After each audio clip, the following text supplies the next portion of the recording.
오늘은 저희가 함께 하이델베르그 요리문답 제3문부터 11문 죄와 비참에 관해서 함께 살펴보도록 하겠습니다. 두 번째 부분인데요. 여러분 혹시 신앙생활 하시면서 이런 고민을 해보신 적이 있으십니까? 하나님의 말씀에 순종하고 싶고 또 하나님의 뜻대로 살고 싶지만 참 뜻대로 되지 않는 마음처럼 잘 되지 않는 우리의 모습을 바라보면서 뭔가 실망할 때도 있고 좌절할 때도 있었던 그러한 경험을 해보신 적이 있으십니까? 바로 그러한 질문에 대한 해답이 어쩌면 오늘 우리가 함께 살펴보는 죄와 비참에 관한 내용일 수 있겠습니다. 한번 프리트문을 한번 우리가 들어가 보시게 되면 왜 하이델베르그는 죄와 비참으로 우리를 데려가는가라는 질문을 한번 생각해 볼 수 있길 원합니다. 하이델베르그 요리문답 지난번에 저희가 살펴봤던 제1문에서는 살아서나 죽어서나 유일한 위안이 무엇입니까? 라고 물으면서 하이델베르그 요리문답을 시작하고 있습니다. 위안이 중요한 주제가 된 것이죠. 위안. 이 위안이라고 하는 것은 단순히 감정적인 위로가 아니라 오직 하나님께서만 주실 수 있는 완전한 위안을 말하는 것인데요. 이 질문이라고 하는 것은 신앙의 문제를 어떤 교리 차원으로 우선적으로 다루기보다는 인간의 존재 문제에서 출발하는 질문이라 할 수 있겠습니다. 그래서 인간은 무엇으로 말미암아 살아가고 또 무엇으로 말미암아 죽음을 맞이할 수 있는가? 이 질문이 바로 첫 번째 질문이 되는 것입니다. 그리고 나서 이어지는 제 두 번째 질문, 제 2문은 이 위안을 누리기 위해서는 우리가 반드시 알아야 할 세 가지 지식이 있다 말씀하고 있죠.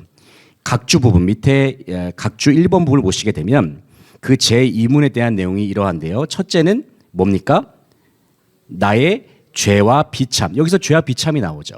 자, 2문에 이미 죄와 비참에 대해서 먼저 얘기를 했다는 겁니다. 그리고 두 번째는 뭡니까? 그 모든 죄와 비참에서 내가 어떻게 구원. 여기서 구원이 중요합니다. 죄와 비참 다음에 뭐라고요? 구원. 죄와 비참 다음에 뭐라고요?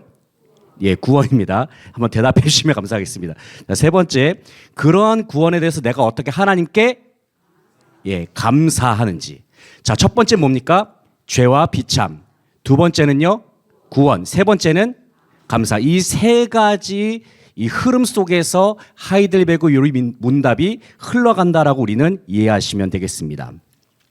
다시 우리 프린트물 위로 돌아가서요. 자, 이 세 가지 지식이 바로 제가 함께 여러분과 나눈 죄와 비참, 구원, 감사. 이 세 가지가 바로 세 가지의 지식에 해당되는 부분이 되겠는데 그 중에서 첫 번째가 바로 죄와 비참에 대한 부분이라고 말씀을 드렸죠. 바로 그 부분이 이제 오늘 우리가 함께 다루게 될 3문부터 11문까지 해당되는 부분이라고 할 수가 있겠습니다. 자, 나의 죄와 비참이 얼마나 큰지 이 질문을 우리가 생각해 볼 때에 이 하이델베르그가 죄와 비참에 대해서 다뤘다고 하는 것은 인간의 죄의 문제 또 비참함의 문제 앞에서 유일하게 붙들 수 있는 위안이 무엇인지를 추적하기 위해서 이 질문을 다루고 있다는 겁니다. 그러니까 죄와 비참 앞에서 인간은 자신의 한계를 마주할 수밖에 없는 거예요. 자신의 한계를 마주할 수밖에 없고 내가 이처럼 불완전하고 어찌할 수 없는 존재라는 것을 알게 되었을 때에 우리의 근본적인 어떤 근원적인 불안의 문제가 우리 마음속에 있다는 것이죠. 바로 그것을 정면으로 마주하게 하는 그러한 질문이 바로 죄와 비참에 관한 질문이 되겠습니다. 그래서 세 가지 지식이 있다 그랬잖아요. 죄와 비참과 구원과 감사는 인간이 살아가면서 반드시 통과해야 할 어떤 인식의 여정이라고 우리는 이해하시면 되겠습니다. 그래서 그 출발점이 바로 죄와 비참이라고 하는 것인데 왜 하이델베르그는 죄와 비참의 문제를 먼저 다루는가? 바로 인간 스스로는 스스로를 구원의 출발점으로 삼을 수가 없다는 사실을 분명하게 하기 위해서 죄와 비참의 문제를 먼저 다룬다는 겁니다. 이 의도가 있다는 거예요. 분명하게. 자, 다시 한번 두 번째 단락을 들어가서 사람들은 부분을 보시게 되면 프린트물에서 사람들은 보통 죄와 비참을 말하는 것을 부담스러워합니다. 우리 죄에 대해서 지적을 하고 죄에 대한 설교를 많이 듣게 되면 그 부분에 대해서도 부담을 느끼는 경우가 있잖아요. 그런 심리가 자연스럽게 있는데 하이델베르그 요리 문답에서 왜 이 죄와 비참이라는 주제를 다루는가? 이것은 어떤 이 죄와 비참의 문제를 통해서 그 사람을 낙담시키거나 그 사람을 어떤 그 죄와 비참의 문제를 제거해야만 하는 하나의 장애물처럼 다루기보다는 이 죄와 비참의 문제를 다뤄야만이 참된 위안으로 나아갈 수가 있다는 겁니다. 반드시 죄와 비참의 문제를 통과해야만이 그 다음 단계로 나아갈 수가 있기 때문에 이 문제를 다루고 있다는 겁니다. 그래서 참된 위안으로 나가기 위해 반드시 거쳐야 할 길, 이 차원에서 죄와 비참의 문제를 다루고 있다는 겁니다. 그래서 이것은 인간 스스로가 위안을 만들어낼 수가 없다는 거예요. 지난번 강의를 기억하신 분들은 인간이 스스로가 위안을 만들어낼 수가 없고 참된 위안은 너무나도 당연한 질문이지만 누구로부터 옵니까? 참된 위안은 저 대답하실 때까지 참된 위안은 누구로부터 오죠? 하나님으로부터 오기 때문에 졸린 시간이라서 대답을 적극적으로 해주셔야만 졸리지 않으실 수가 있어서 제가 좀 적극적으로 대답을 요청을 드리고 있습니다. 하나님으로부터 오기 때문에 그것을 분명하게 하기 위해서 이 죄와 비참의 문제를 다루고 있다는 겁니다. 인간 스스로가 위안을 만들어낼 수가 없고 오직 하나님의 은혜로만 살아가는 존재다. 이것을 분명하게 하고 있다는 거예요. 그래서 죄와 비참을 왜 다루느냐? 인간에게 절망을 주기 위한 의도가 아니라 이 나의 시선을 나 자신의 어떤 부족한 내 모습을 바라보는 것을 넘어서서 완전하신 하나님을 바라보게 하기 위해서 이 죄와 비참의 문제를 다루고 있다라고 이해하시면 되겠습니다. 그래서 인간은 기본적으로 스스로 뭔가 위안거리를 만들려고 하는 본능적인 그러한 속성이 있잖아요. 그런데 그것들은 인간 스스로가 만들어내려고 하는 위안들, 위로거리들은 언제나 불완전할 수밖에 없다는 거예요. 이 요리문답이라고 하는 것은 인간이 의지했던 그동안에 스스로 만들려고 했던 그 가짜 위안들이 있는데 그것을 다 내려놓게 하는 작업인 것이죠. 이 죄와 비참을 다루는 것이. 그러면서 오직 하나님의 은혜만이 우리에게 참된 위안을 가져다 준다. 이 사실을 드러내기 위해서 이 단락이 배치가 되어 있습니다. 자, A 부분 보시면요.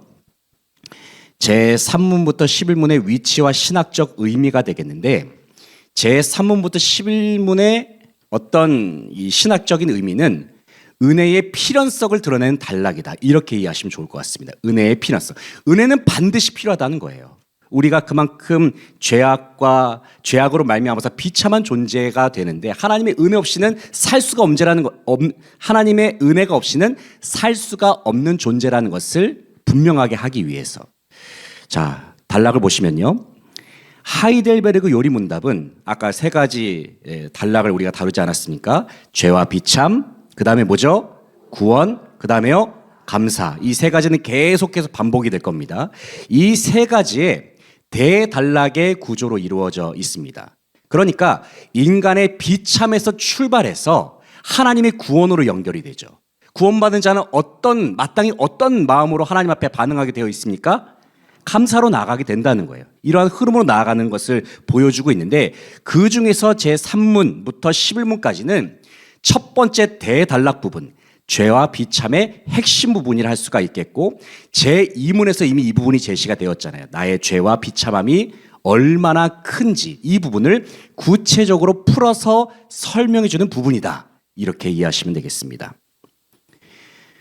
그래서 이제 이 하이델베르그의 전체 구조는 마치 하나의 거대한 신학적 흐름과도 같아요.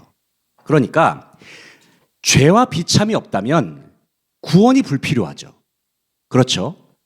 구원이 은혜가 아니라면 감사도 없습니다. 구원은 마땅히 은혜로 말미암아 주어졌기 때문에 그 은혜에 대해서 우리는 마땅히 하나님 앞에 감사로 나아갈 수밖에 없다는 거예요.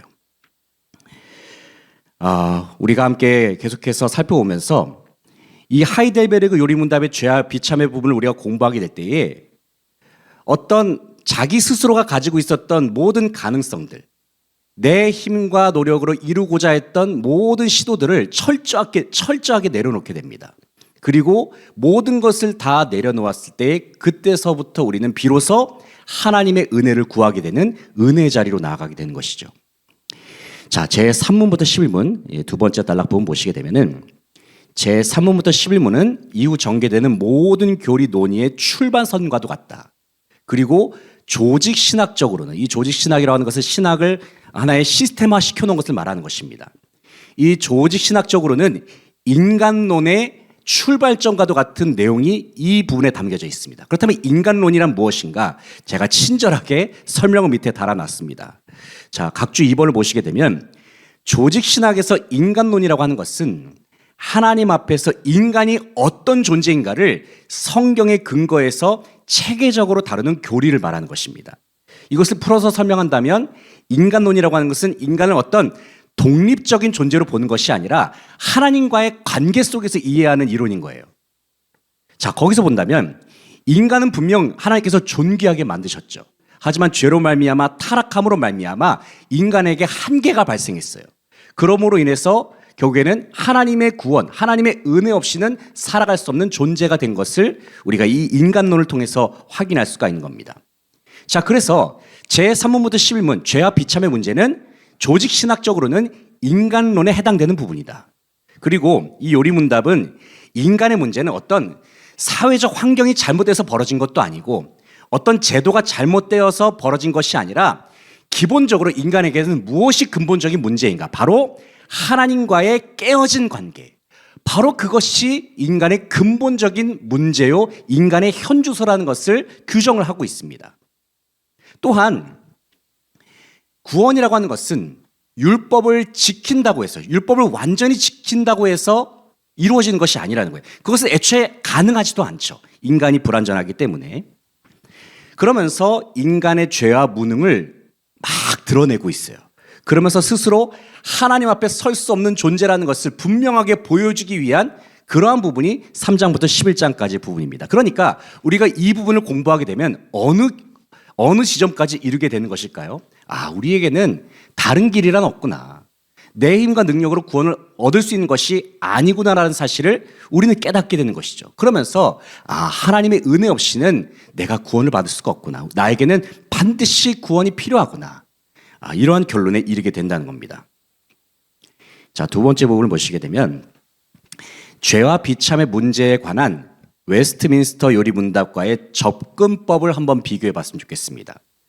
자, 먼저 웨스트민스터에서도 이 죄와 비참의 문제를 다루고 있거든요. 그런데 웨스트민스터에서는 죄와 비참의 문제를 다루고자 할 때에 그 방향성이 죄와 비참의 문제를 규명하는 것에 초점을 맞추고 있습니다. 그러니까 한번 단락을 보시게 되면 웨스트민스터 요리문답은 하나님이 어떤 분이신지, 인간이 어떻게 창조되었는지, 그리고 율법과 언약이 무엇인지를 먼저 설명을 합니다.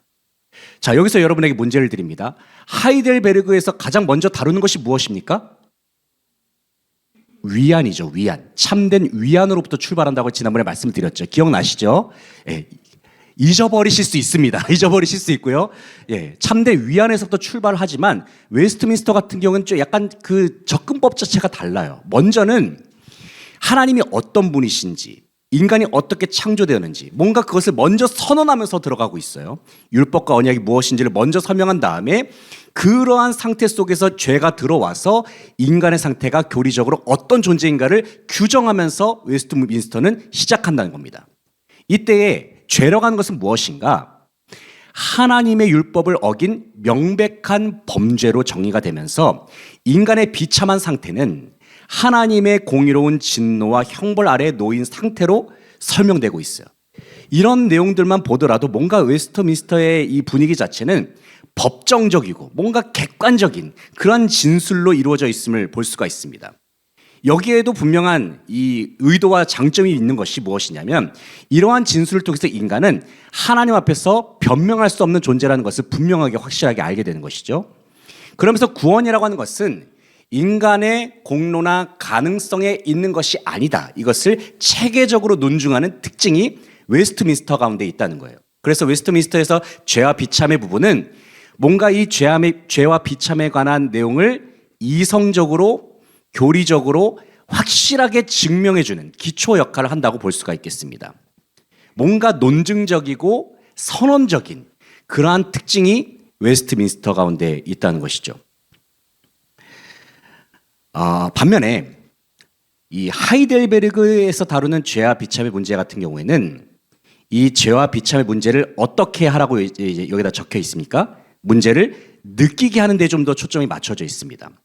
웨스트민스터 같은 경우에는 이것을 규명하는 데 초점이 맞춰져 있다고 한다면 하이델베르그 같은 경우에는 죄와 비참의 문제를 느끼게 하는 데에 초점을 맞추고 있다. 자, 단락을 보시면요.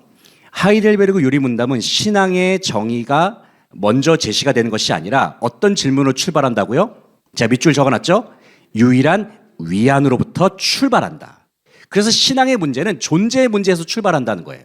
존재의 문제에서. 그래서 이러한 차원에서 이제 죄와 비참의 문제라고 하는 것은 어떤 제거해야 할 장애물이 아니라 참된 위안으로 나아가기 위한 반드시 통과해야 될 지점이다. 이 부분을 이야기하고 있는 겁니다. 그러면서 제3문부터 11문까지 해서 죄를 드러내는 방식과 목적이 무엇이냐면 어떤 누군가를 정죄하기 위한 것이 아니라는 거예요. 정죄하기 위한 것이 아니라 인간의 현주소가 어떠한지에 대한 그것을 진단하는 측면의 성격을 가진다는 겁니다. 이때 율법은 구원의 도구가 될 수가 없어요. 율법은 인간이 왜 구원이 필요한지를 진단해주는 거울과도 같은 것이죠. 죄는 무엇이냐? 삶의 방향이 근본적으로 왜곡된 상태를 말하는 겁니다. 그러면서 비참함이란 형벌 이전에 하나님 없이 살아가는 인간의 실존의 문제로 드러난다는 겁니다. 제8문에 보시게 되면 제8문의 답이 이런 문구가 있거든요. 성령으로 거듭나지 않는 한 그렇습니다. 이 표현을 통해서 하이델베르그가 말하는 것이 무엇이냐면 인간은 죄와 비참의 문제, 거기에서 빠져나올 수 없을 정도로 매우 절망적인 존재이지만 결국에는 인간 안에는 소망이 없다는 거예요. 그러나 소망은 누구 안에만 있다? 하나님 안에만 소망이 있다는 것을 바로 성령으로 거듭나지 않는 한 그렇습니다. 이 대답을 통해서 하이델베르그가 이야기하고자 하는 겁니다. 그러면서 이제 9문부터 11문까지 해서는 하나님의 공의와 자비에 대한 질문을 숨기지 않으면서 이를 복음을 향한 문으로 사용을 하고 있다. 여기에서 하나님의 공의와 자비가 다뤄지고 있거든요. 이 공의와 자비는 뭔가 이 두 가지 개념이 상충된 것처럼 보이지만 누구 안에서 이 공의와 자비가 다 이루어질까요? 바로 예수 그리스도 안에서 하나님의 공의로우심, 하나님의 자비로우심이 한 번에 이루어지는 것을 우리는 볼 수가 있는 것이죠. 그것을 예고를 하고 있습니다. 결국에 하이델베르그에서 죄와 비참의 문제는 인간을 정죄하고 인간을 무너뜨리고 인간을 고발하기 위한 그러한 의도가 있는 것이 아니라 무엇으로 이끄는 목적이 있다고요? 참된 위안으로 이끄는 목회적인 장치와도 같다. 그래서 보충 설명을 드리면 하이델베르그의 특징은 무엇이냐면 이 독자로 하여금, 이것을 읽는 독자로 하여금 자각하게 만드는 것이 목적이 있다는 겁니다. 단순히 지적하고 꾸짖기 위한 목적이 있는 것이 아니라 스스로 느끼게 하고 자각하게 만드는 것이 목적입니다. 그래서 죄와 비참의 문제를 단순히 머리로만 지식적으로 이해하는 것을 넘어서서 삶 속에서 체감하게 만들고자 하는 것이죠. 그래서 이 과정 속에서 인간이 자기 자신을 신뢰하지 않게 되는 겁니다. 내가 이렇게 죄와 비참해서 헤어나올 수 없는 그러한 존재구나. 그래서 나 자신을 신뢰하지 않게 되면서 이제 나의 시선을 주님께로 돌리게 되는 것이죠. 나의 시선을 그리스도께로 향하게 되는 그러한 부분이라고 할 수가 있겠습니다. 자, 한번 원문을 한번 들어가 보도록 하겠습니다. 자, 제3문의 원문입니다. 질문이 되겠는데요. 한번 이 부분을 같이 한번 읽어주시겠습니다. 당신은 자신의 비참함을 어디서 알게 됩니까? 자, 이 비참함을 어디서 알게 됩니까? 이 질문에 대한 답을 같이 읽겠습니다. 하나님의 율법에서 알게 됩니다. 자, 이 두 가지 문답을 살펴보도록 하겠습니다. 먼저 제3문, 당신은 자신의 비참함을 어디서 알게 됩니까? 이것이 제3문이라는 거예요. 이 제3문은 인간이 스스로 자신의 상태를 정확히 판단할 수가 없다. 인간에게는 그런 능력이 애초에 없다는 사실을 분명하게 전제를 하는 질문입니다. 그러니까 인간의 경험이나 인간의 감정, 환경, 어떤 다른 사람과의 비교가 판단의 기준이 될 수가 없다는 거예요. 그렇다면 무엇을 통해서만이 인간이 판단을 받을 수 있다고 말씀하고 있습니까? 예, 제가 다 밑줄 친 부분만 제가 질문 드리고 있어요. 하나님의 말씀만이 인간은 판단을 받을 수가 있다는 거예요. 그러니까 이 비참함은 단순히 감정적인 문제가 될 수가 없는 겁니다. 기준이 하나님의 말씀이니까. 하나님의 말씀 앞에서 드러나는 객관적인 실존의 상태가 바로 인간의 비참함인 것이죠. 그래서 이 하이델베르그는 이 보충 설명입니다. 하이델베르그는 자기 자신을 평가할 수 있는 권한 자체가 인간에게 없다는 것을 확실하게 하고 있어요. 애초에 그런 여지를 허용하지 않습니다. 오직 하나님의 계시, 하나님의 율법만이 인간의 참된 상태를 비추어주는 거울과도 같다라고 이야기하고 있습니다. 그래서 비참함을 안다고 하는 것은 그냥 자기 연민, 자기 혐오에 빠진다는 뜻이 아니라 하나님의 거룩하심 앞에서, 하나님의 말씀 앞에서 자신의 위치를 정확하게 인식하게 된다는 것을 의미하는 겁니다. 자, 그렇다면 여기에 대한 대답이 무엇이었습니까? 제3문의 대답이 하나님의 율법에서 알게 됩니다잖아요. 그죠? 위에 굵은 글씨로 제가 적어놨는데요. 자, 제3문의 답 다시 한번 읽어주시죠. 하나님의 율법에서 알게 됩니다. 좋습니다. 자, 제3문에 관한 답에서 율법이라고 하는 것은 인간을 구원하는 기능을 가지고 있지는 않아요. 왜 구원이 필요한지를 분명하게 드러내는 기준의 역할을 하는 것이 바로 율법이라는 겁니다. 그러니까 율법 앞에 인간이 딱 서게 되면 내가 하나님의 말씀 앞에서 얼마나 잘못 살고 있었는지를 그때부터 알게 되는 겁니다. 내가 하나님의 이 말씀의 방향과는 난 잘못된 방향으로 가고 있었다는 것을 스스로 진단하게 되는 겁니다. 그래서 이로써 인간의 비참함이라고 하는 것은 어떤 주관적인 느낌이 아니라 하나님과의 관계 속에서 드러나는 실제임이 여기서 선언이 되는 겁니다. 그래서 율법을 통해서 우리는 하나님과 나 사이의 관계가 얼마나 멀어졌는지 그것을 율법을 통해서 우리가 점검을 하게 되는 것이죠. 그래서 이 지점에서 하이델베르그는 어떤 사람으로 하여금 율법주의에 빠지지 않게 하면서도 동시에 인간적인 낙관론에도 빠지지 않도록 균형을 유지하는 그런 특징을 가지고 있다는 것을 우리가 이 부분을 통해서 알 수가 있습니다. 자, 제4문을 한번 같이 한번 읽어주시겠습니다. 제4문입니다.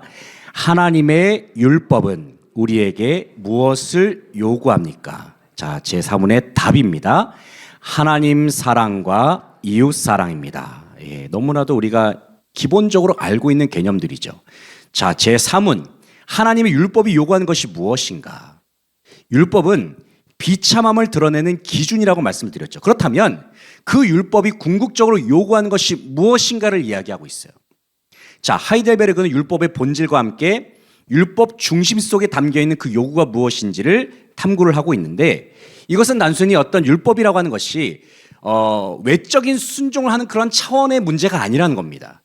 인간의 마음의 중심 속에 있는 그 삶의 방향 자체를 겨냥하는 것이 율법이라는 것을 말하고 있는데 그렇다면 제3원에 관한 답이 뭐였습니까? 네, 위에 적혀있죠. 하나님의 사랑과 두 가지죠. 하나님의 사랑과 이웃 사랑. 자, 이것은 율법의 기준을 가장 높은 차원으로 끌어올린 선언과도 같다 그랬어요.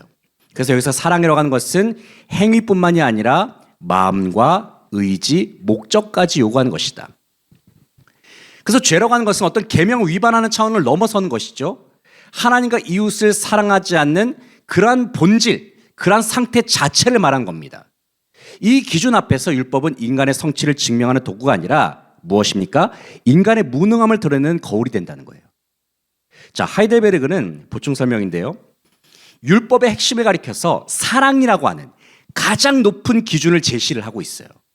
이것은 인간이 어떤 율법을 대할 때에 어떤 율법을 관리 가능한 수준으로 축소시키는 모든 시도를 다 차단해 버리는 겁니다. 사랑이란 기준 앞에서 인간이 서게 되었을 때 인간의 행위는 사랑을 많이 하고 적게 하고 그런 차원이 아니라 인간의 존재 자체가 애초에 사랑할 수 없는 존재라는 사실을 여기서 하이델베르그가 드러내고 있습니다. 자, 이어지는 질문을 제5문을 한번 살펴볼 텐데요. 자, 제5문의 원문을 같이 읽어주시겠습니다. 당신은 이 모든 것을 완전히 지킬 수 있습니까? 자, 이 모든 것을 일부만 지킬 수 있습니까? 그랬어요? 완전이라 그랬죠. 여기서 완전이란 부분을 한번 잘 표시해 주시면 좋겠습니다. 자, 거기에 대한 답을 한번 읽어 주시죠. 아닙니다. 나는 본성적으로 하나님과 이웃을 미워합니다. 예, 이게 대답이에요. 자, 제 5문의 핵심은 완전이란 표현 속에 있습니다. 완전히. 자, 하이델베르그 요리문답에서는 부분적인 순종이나 어떤 다른 사람과 비교해서의 어떤 상대적인 선함을 묻는 것이 아니라 전인격적이고 완전한 순종, 전생애적인 순종을 요구하고 있다는 겁니다. 이 질문 앞에서 우리가 다 가능하다라고 대답할 수 있는 분들이 얼마나 될까요? 이 질문은 모든 자기 스스로의 변호를 다 차단하는 질문이에요. 그러면서 인간이 자신의 능력에 대해서 가지고 있었던 그 헛된 환상들 있잖아요. 나는 사랑할 수 있어. 나는 율법을 지키면서 살 수 있어. 나는 선하게 살 수 있어. 이런 어떤 헛된 환상들을 다 내려놓게 하는 질문이라는 겁니다. 보통 여러분 이런 생각을 하고 우리가 신앙생활을 하시지 않을까 한번 생각해 보셨으면 좋겠는데, 보통 나는 완벽하진 않아도 그래도 어느 정도는 지킬 수 있다. 혹시 이런 생각을 좀 해보시지 않았습니까? 그래도 나는 어느 정도는 하나님의 말씀을 지키면서 살아갈 수 있다. 이런 자기 평가에 머무는 경우가 종종 있을 수 있는데, 그러나 하이델베르그 같은 경우는 순종을 가리켜서 어느 정도의 문제로만 다루는 것이 아니라 그 방향과 함께 그 순종의 완전함을 묻고 있다는 겁니다. 그러니까 하나님 앞에서 요구되는 순종이라고 하는 것은 부분적인 순종이 그게 전부가 아니라는 거예요. 하나님께서 원하시는 순종이라고 하는 것은 완전한 순종. 이것은 결국에는 하나님과 관계 속에서 이루어지는 순종을 말하는 것이거든요. 그래서 완전이라고 하는 단어 자체가 인간의 모든 공로의 가능성을 완전히 차단시켜버리는 그러한 표현이라는 거예요. 자, 그 답이 뭡니까? 제 5문에 관한 답이 나는 본성적으로 하나님과 이웃을 미워합니다 그랬잖아요. 인간의 근본적인 문제를 다루고 있어요. 이 본성에서 찾는 고백인 거예요. 여기서 미워한다라는 말을 제가 이렇게 적어놨는데, 감정적인 징후가 아니라 하나님을 하나님으로 대하지 않고 이웃을 조건적으로 대하는 상태가 바로 미움이라고 이야기하고 있어요. 하지만 이 고백은 절망적인 선언의 의미에서 말하는 것이 아니에요. 여기서 하이델베르가 말하고자 하는 것은 은혜를 받아들일 준비를 하라는 차원에서 이 내용을 다루고 있는 겁니다. 그래서 그리스도의 순종은 본받아서 우리도 그러한 순종의 자리로 나아가야 한다. 어떤 그러한 출발점과도 같은 답이라고 할 수가 있겠습니다. 어떻게 보면은 나는 본성적으로 하나님과 이웃을 미워합니다. 이것은 인간의 실존을 정직하게 드러내주는 하나의 신학적 언어와도 같다고 볼 수 있겠습니다. 마땅히 사랑해야 할 하나님을 우리가 사랑하지 못하고 나 자신을 왕으로 모시면서 살아가는 그러한 상태, 하나님을 사랑하지 못하고 이웃을 온전히 사랑하지 못하는 그러한 상태 자체가 미움이라고 규정을 하고 있습니다. 내가 그럴 수밖에 없는 존재다. 나는 본성적으로 하나님과 이웃을 미워합니다. 이 고백이 있을 때에 하이델베르그로 말한 것이 무엇이냐면, 우리가 그때부터 인간의 무능을 절감하기 시작하면서 복음의 필요성을 그때부터 크게 극대화시키면서 느끼게 된다는 것을 이야기하고 있습니다. 그래서 인간의 무능을 계속해서 드러내는 작업을 하이델베르그는 하고 있는 거예요. 초반부에서. 자, 제6문을 보시겠습니다. 제6문 같이 한번 읽어주시겠습니다. 하나님께서 인간을 그렇게 악하게 창조하셨습니까? 자, 이 질문 앞에서 하이델베르그는 뭐라고 대답을 할까요? 아닙니다. 하나님은 인간을 선하게 창조하셨습니다. 자, 제6문의 질문의 의도가 뭘까요? 왜 이런 질문을 할까요? 마치 여기에 적어놓은 것처럼 인간이 죄의 책임을 하나님께로 돌리는 듯한 그런 의미가 담겨있는 질문과도 같습니다. 그런데 여러분 생각해 보시기 바랍니다. 만약에 하나님께서 인간을 악하게 창조하셨다면 하나님이 악을 창조하신 분이 돼버리잖아요. 이 부분을 우리가 기억해보고, 그렇게 된다면은 죄와 심판, 구원 자체가 의미가 없게 돼버리는 것이죠. 하나님이 죄를 창조해버리셨고 하나님께서 악을 창조해버리셨다고 한다면 그러한 하나님이 죄로부터 사람을 구원한다? 그것은 뭔가 무의미해 보입니다. 그런데 이 질문이 의도하는 것이 무엇이냐면, 하나님의 선하심과 하나님의 완전한 공의를 지키기 위한 매우 중요한 의미의 질문이라고 하는 겁니다. 그러니까 인간이 왜 비참한가? 인간이 왜 죄악 가운데 거하고 있는가? 이것은 하나님의 실패가 아니라는 겁니다. 창조의 실패가 아니라 타락의 결과라는 것을 이야기하고 있는 겁니다. 그러니까 인간의 현재 자체, 현재의 상태, 이 죄와 비참함의 상태를 가리켜서 창조 질서로 환원시켜버리게 된다면 많은 문제가 발생하게 되는 것이죠.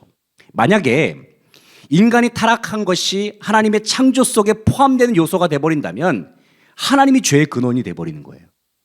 그렇지 않겠습니까? 그렇게 된다면 인간의 책임도 하나님의 심판도 구원의 은혜조차도 모두 설 자리를 잃어버리게 되는 겁니다. 그래서 제6문은 바로 이러한 하나님께 떠넘기려고 하는 모든 시도를 원천적으로 차단하는 질문과도 같다. 자, 제6문에 대한 답이 뭐였습니까? 다시 한번 읽어주시겠습니다. 아닙니다. 하나님은 인간을 선하게 창조하셨습니다. 자, 6문에 관한 답에서 인간은 어떤 존재냐? 하나님께서는 인간을 하나님의 형상대로 창조하셨어요. 하나님의 형상대로 창조하셨다고 하는 것은 하나님과 교제할 수 있는 그러한 존재로서 창조하셨다는 것을 의미하는 겁니다. 그래서 하나님을 알고 하나님을 사랑하며 하나님께 순종할 수 있는 능력을 지닌 존재가 바로 이마고 데이, 하나님의 형상이라는 그러한 의미가 되겠습니다. 바로 이 점을 생각할 때에 죄의 책임이 하나님께 있는 것이 아니라 바로 인간에게 있다. 그리고 하나님께서는 악의 근원이 아니라 바로 회복의 주체가 되신다는 것을 이 대답에서 분명하게 이야기를 하고 있는 겁니다. 그러니까 이 대답은 인간의 존엄성을 유지하고 있는 대답이기도 합니다. 왜 그렇습니까? 인간은 누가 창조했기 때문에요? 하나님께서 창조하신 존재이기 때문에 인간은 존귀한 존재예요. 하지만 동시에 인간의 죄악의 책임은 누구에게 있어요? 바로 인간에게 있다는 거예요. 죄의 책임은 인간에게 있어요. 그래서 하이델베르그는 처음부터 인간을 무기력한 존재로 보진 않습니다. 왜냐? 하나님께서 인간을 존귀하게 창조하셨기 때문에. 그렇지만 인간이 죄악으로 말미암아서 그 존귀한 자리에서 떨어졌다는 사실을 보여줌으로써 타락의 심각성과 함께 타락한 인간에게 필요한 구원의 필요성을 동시에 부각시키고 있다는 것을 우리는 이 부분에서 확인할 수가 있습니다. 자, 제 7문입니다. 7문 같이 한번 읽어보겠습니다. 타락한 본성은 어디서 왔습니까? 입니다. 타락한 본성은 어디서 왔습니까? 거기에 대한 답을 읽어주시죠. 아담과 하와의 불순종에서 왔습니다. 자, 타락한 본성은 어디에서 왔습니까? 프린트물 보시게 되면 왜 인간이 죄를 짓게 되었는가를 묻는 질문이 아니라고 했어요. 이 질문은 이미 한 단계 더 깊이 들어가서 인간 속에 죄를 선택할 수밖에 없는 그 상태가 어디에서 출발했는가, 이것을 묻고 있다는 거예요. 그러니까 이 죄라고 하는 정의 자체가 어떤 잘못된 행동이 반복되는 차원이 아니라 그 본질에 주목하는 겁니다. 그래서 태어날 때부터 인간을 지배하는 상태는 어디서부터 출발했는가. 그러니까 죄라고 하는 것은 어떤 사건의 반복이 아니라 어떤 상태를 의미하는 것이죠. 인간이 중립적인 입장에서, 중립적인 상태에서 죄를 선택한 존재가 아니라 이미 인간은 태어날 때부터 죄악을 가진 속성으로서 왜곡된 본성을 지닌 상태에서 태어났고, 그런 왜곡된 본성을 가지고 죄를 선택하는 존재가 되었다는 것을 여기서 이야기하고 있는 겁니다. 이 관점은 인간의 책임을 악화시키지 않으면서도 동시에 죄악의 깊이에 대해서 다루고 있습니다. 자, 그렇다면 제 7문의 답, 아담과 하와의 불순종에서 왔습니다 그랬잖아요. 여기서 아담이라고 하는 것은 인류의 대표와도 같은 존재예요. 인류의 대표이자 프린트물에 뭐라고 적혀 있어요? 언약의, 따라오시고 계십니까? 자, 뭐라고 적혀 있습니까? 언약의 머리와도 같은 존재다 그랬습니다. 그렇기 때문에 아담의 불순종은 혼자만의 실수가 아니라는 겁니다. 왜 아담 때문에 우리까지 고통을 받고 있냐? 바로 이런 이유 때문이라는 거예요. 하나님과 맺은 언약 전체가 무너진 사건이기 때문에 그 결과 죄가 모든 인간에게 전가돼 버렸어요. 유전되었다 그러잖아요. 아담의 부패한 성향은 인간 본성 자체에 유전되었다, 이어받았다는 거예요. 그래서 우리는 죄를 지어서 타락한 존재가 된 것이 아니라 이미 타락한 본성을 가지고 태어난 존재이기 때문에 그 본성에 따라서 죄를 선택하면서 살아가는 존재이다라는 것을 이야기합니다. 인간은 죄를 선택할 자유를 가진 존재이지만 동시에 죄에서 벗어날 능력 자체는 상실해버린 존재다. 그래서 이 긴장성 자체가 바로 하나님의 은혜가 절대적으로 필요하구나라는 것을 깨닫게 되는 지점이 되는 겁니다. 팔문 한번 보시겠습니다. 자, 팔문 같이 한번 읽어주시죠. 우리는 아무 선도 행할 수 없습니까? 우리는 아무런 선도 행할 수 없습니까? 그 질문에 대한 답을 읽어주시겠습니까? 성령으로 거듭나지 않는 한 그렇습니다. 아까 제가 다뤘던 부분이죠. 성령으로 거듭나야 한다. 자, 제 8문에서 선의 기준에 대해서 이야기하고 있습니다. 여기서 말하는 선이라고 하는 것은 어떤 사회적인 선이나 어떤 인간의 마음에 있는 어떤 양심적인 선을 말하는 것이 아니라 하나님을 목적으로 삼는 순종이 바로 선이라고 하는 거예요. 하나님의 말씀에 온전히 순종할 수 있는 삶의 방향. 그러니까 겉으로 선해 보이는 행위를 할지라도 그 방향 자체가 하나님과 상관이 없고 하나님께로 향하지 않는다면 그것은 진정한 선이 될 수 없다는 것이죠. 그래서 이 질문은 선의 기준을 하나님께로 되돌리는 선언과도 같다는 거예요. 자, 그러면 이 팔문에 대한 답이 무엇입니까? 성령으로 거듭나지 않는 한 그렇습니다 그랬잖아요. 이 답은 참으로 너무나도 중요한 부분입니다. 그렇다면 인간이 이러한 죄와 비참의 상태에서 그렇다면 인간은 무엇을 붙들고 어떠한 방향으로 나아가야 되는가? 이 방향 제시를 하고 있는 선언이라고 하는 거예요. 인간이 전적으로 타락했다는 개념은 인간의 모든 존재가, 모든 영역이 죄의 영향을 받고 있다는 것을 의미하는 것인데 그와 같은 인간에게 무엇이 필요한 것인가? 단순히 나의 죄악의 상태에서 뭔가 조금 더 나아지는 그러한 개선의 상태가 아니라 거듭나는 것이다. 완전히 새로운 존재로 바뀌는 것. 바로 그것을 추구해야 된다는 거예요. 그리고 그 거듭남의 소망은 인간 스스로 만들어내는 것이 아니라 오직 무엇을 통해서만 가능하다고요? 성령의 역사에만 있다. 이것이 중요한 것이죠. 왜 우리가 예수 그리스도를 믿고 이 자리에서 예배를 드리고 있습니까? 무엇으로 말미암아 가능하다는 것을 우리가 알게 되는 것이죠? 성령의 역사를 통해서 우리가 이 자리에 있는 거예요. 성령의 역사를 통해서 우리가 하나님의 자녀로서 우리가 살아가게 되는 것이죠. 그래서 인간의 변화의 주체를 여기서는 분명히 하고 있어요. 인간은 스스로 변화를 일으킬 수가 없다는 겁니다. 인간이 죄와 비참의 문제로 말미암아 절망스러운 상태에 있는 것은 맞지만 그렇다고 해서 변화가 불가능한 존재는 아니다라는 것을 여기서 이야기하고 있습니다. 소망이 인간 안에 있는 것이 아니지만 그래도 인간에게는 희망이 있다. 왜요? 하나님께 모든 구원의 방향과 의도가 하나님께 있는 것이고 하나님께서 인간에게 은혜를 베풀시기로 하나님께서 작정을 하셨기 때문에 하나님의 은혜가 있기 때문에 인간은 결코 절망적일 수가 없다. 성령 하나님께서 우리를 거듭나게 하신다. 이 사실을 분명하게 말하고 있습니다. 자, 제9문입니다. 같이 한번 읽어주시겠습니다. 지킬 수 없는 율법을 요구하시는 것은 불의하지 않습니까? 거기에 대한 답을 읽어주시죠. 아닙니다. 인간이 능력을 스스로 잃어버렸기 때문입니다. 자, 구문의 질문을 바꿔서 보게 되면 이 질문과도 같아요. 이 프리즘을 보시게 되면 우리는 율법을 지킬 수 없는데도 여전히 지키라고 요구하시는 하나님이 공평하지 않으신 것 아닙니까? 이런 의미의 질문이거든요. 그런데 이 질문은 마치 이 율법의 문제를 하나님께 돌리려고 하는 그러한 내용처럼 다가오지만 하나님께서 인간을 처음 창조하셨을 때를 생각해 보게 되면 타락하기 이전에 아담과 하와의 상태를 생각해 보게 되면 타락하기 이전에는 그들은 율법을 지킬 수 있는 존재로서 하나님께서 처음에 창조하셨죠. 처음부터 사람이 율법을 지킬 수 없는 존재로 창조되지 않았다는 것을 우리는 여기서 분명하게 해야 됩니다. 율법에 순종할 수 있는 능력을 가진 존재로서 하나님께서 창조하셨다. 따라서 문제는 율법에 있는 것이 아니라 불순종으로 인해서 변화된 인간의 상태에 있다는 거예요.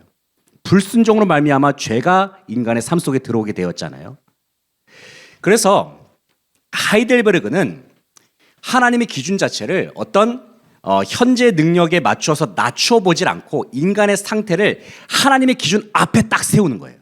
그래서 여기서 요리문답이라고 하는 것은 하나님을 변호하기보다는 인간의 책임을 분명하게 하고자 하는 이 방향이 제 구문에 있습니다. 인간에게는 분명한 이 죄의 문제에 대한 책임이 있다. 그래서 구문에 대한 답이 무엇입니까? 인간이 능력을 스스로 잃어버렸다고 얘기하고 있잖아요. 그러니까 인간 스스로가 불순종을 선택했다는 거예요. 율법에 순종할 수 있는 능력 자체를 스스로 잃어버렸다. 그래서 우리가 지금 율법을 지킬 수 없는 그 이유가 무엇이냐면 하나님께서 율법을 지키라고 막 요구해서가 아니라 인간이 자신의 선택으로 말미암아서 무능한 상태가 되어버렸기 때문이라는 것을 지적을 하고 있습니다. 바로 이러한 이유 때문에 하나님의 율법 자체는 불의할 수가 없다. 다만 율법이라고 하는 것은 사람을 의롭게 만들기 위한 도구가 아니라 인간이 얼마나 죄로 말미암아 타락했는지를 보여주는 하나의 진단 도구와도 같다는 것을 이야기하고 있습니다. 그래서 인간은 율법 앞에서 책임 있는 존재라는 거예요. 책임을 다해야 된다. 그러나 그 책임을 다할 수 없는 타락한 상태가 되어버렸기 때문에 인간에게는 무엇이 필요하다고요? 하나님의 구원이 필요하다는 거예요. 하나님의 은혜가 더더욱 필요하다는 것을 우리가 알게 되는 겁니다. 율법은 여전히 거룩하고 그 거룩함 앞에서 인간이 섰을 때에 죄와 비참한 존재였던 그 인간이 율법 앞에 섰을 때에 구원의 길을 찾을 수밖에 없는 것이 바로 이 구문에서 말하는 내용이 되겠습니다. 자, 신문을 한번 보시겠습니다. 자, 제 10번째 질문입니다. 같이 한번 읽어주시겠습니다. 하나님은 죄를 그냥 두십니까? 자, 이 부분에 대해서 뭐라고 말씀하고 있죠? 아닙니다. 하나님은 죄를 미워하시고 벌하십니다. 자, 이 질문은 하나님의 사랑에 대해서 죄를 눈감아 주시는 것으로 오해하는 데서 나오는 것입니다. 우리 자녀가 잘못했을 때, 자녀가 말을 안 들을 때, 아이고 그냥 마냥만 예뻐하는 그러한 부모님들, 좋은 부모님일 수도 있지만 대체적으로 좋은 부모님으로 보진 않죠. 자녀가 잘못했으면 마땅히 훈계해야 되고 다스려야 하는 것이 일반적인 부모님들의 모습이라고 할 수가 있겠는데, 만약에 하나님께서 인간의 죄에 대해서 그대로 두신다고 한다면 세상에서 정의가 사라지게 되고 선과 악의 구분도 의미를 잃게 된다는 겁니다. 그래서 요리문답은 분명히 말하고 있습니다. 하나님의 사랑은 죄를 모른 척하는 사랑이 아니라는 거예요. 자녀가 잘못했을 때에 그냥 가만히 내버려두는 그런 부모님은 진짜 자녀를 사랑한다고 말할 수가 없는 것이죠. 그냥 방치만 하는 그러한 사랑이 아니라 죄를 그대로 둘 수 없는 사랑이다. 이것을 이야기하는 겁니다. 이 질문을 통해서 우리는 값싼 은혜에 대해서 생각하게 되는 거예요. 하나님의 은혜는 값싼 은혜가 될 수가 없다는 것이죠. 하나님이 죄를 그냥 두신다고 한다면 그것은 자비가 아니라 무관심 아니겠습니까? 그것은 사랑이 아니고 방임일 수밖에 없습니다. 죄에 대한 하나님의 진노는 바로 하나님의 사랑의 필연적인 표현과도 같다는 것을 우리는 생각하게 됩니다. 자, 제 신문에 관한 답을 보시게 되면 이 답에서 이렇게 말하고 있잖아요. 아닙니다. 하나님은 죄를 미워하시고 벌하십니다. 죄를 미워하시고 벌하시는 속성은 하나님의 공의로운 속성을 표현하고 있는 겁니다. 하나님은 공의로우신 분이시다. 하나님은 사랑이시기 때문에 죄를 가볍게 넘기지 않으신다는 거예요. 하나님은 사랑이시다, 하나님은 공의로우신 분이시다. 이 두 가지 개념은 상충되는 개념이 아니라 결국에는 하나와도 같다는 것을 우리가 여기서 생각하게 되는 겁니다. 하나님은 죄를 반드시 다루시고 그것을 그냥 지나치지 않으신다는 거예요. 그리고 이 질문과 답의 문제 속에서 우리는 고민하게 되는 것이죠. 하나님이 죄를 간과하지 않으신다고? 그랬을 때 우리는 복음 앞으로 우리가 한 걸음 더 나아가게 된다는 겁니다. 그렇다면 죄가 반드시 심판받아야 한다고 한다면 그 죄가 어떻게 해결될 수 있는가? 나에게 있는 이 죄와 비참의 문제는 어떤 방법으로 해결할 수 있는가? 이 질문 앞에 우리가 서게 되는 겁니다. 그랬을 때 이제 오늘 11문이 되겠는데 마지막 질문이 되겠죠. 자, 마지막 질문 같이 한번 읽어주시죠. 그러나 하나님은 자비로우시지 않습니까? 거기에 대한 대답입니다. 그렇습니다. 그러나 공의 또한 만족되어야 합니다. 제 11문은 하나님이 죄를 반드시 벌하신다는 사실이 제시된 다음에 나오는 질문이 되겠습니다. 이 질문 속에는 하나님이 자비로우시다면 죄를 그냥 용서해 주실 수는 없습니까? 라는 그러한 기대가 담겨 있죠. 이것은 하나님의 공의와 하나님의 자비가 서로 충돌하는 것이 아니라 어떻게 함께 이루어질 수 있는가를 보여주는 희망적인 질문과도 같다는 거예요. 하나님의 공의와 하나님의 자비가 함께 이루어진 대표적인 사건이 무엇입니까? 바로 주님의 십자가 사건 아닙니까? 십자가를 통해서 하나님께서 우리의 모든 죄악을 완벽하게 다뤄주셨어요. 동시에 십자가를 통해서 하나님께서는 우리를 향한 완전한 사랑이 무엇인지를 확실하게 보여주셨죠. 이 질문, 하나님의 공의와 자비가 어떻게 함께 이루어질 수 있는가? 이것은 결국에는 복음을 향한 우리의 갈망에서 나오는 질문이라고 볼 수가 있겠습니다. 그래서 하이델베르그 요리문답은 공의를 포기한 자비를 허용하지 않습니다. 또한 자비를 제거한 공의 또한 거부한다는 거예요. 이 질문은 이 두 가지의 속성, 공의와 자비, 이 두 속성이 어떻게 동시에 만족을 할 수가 있는가, 이것을 보여주는 신학적인 절정에 해당하는 질문이라고 보시면 되겠습니다. 자, 마지막 답인데요. 제 11문에 관한 답입니다. 하나님의 자비가 공의를 무너뜨리지 않는다고 분명히 말하고 있죠. 공의 또한 만족되어야 한다. 하나님은 자비로우시지만 동시에 그 죄에는 반드시 합당한 대가가 요구된다는 거예요. 그래서 인간은 그 대가를 스스로 감당할 수가 없어서 하나님께서 예수 그리스도께 이 모든 죄의 대가를 대신 치르게 하셨단 말이죠.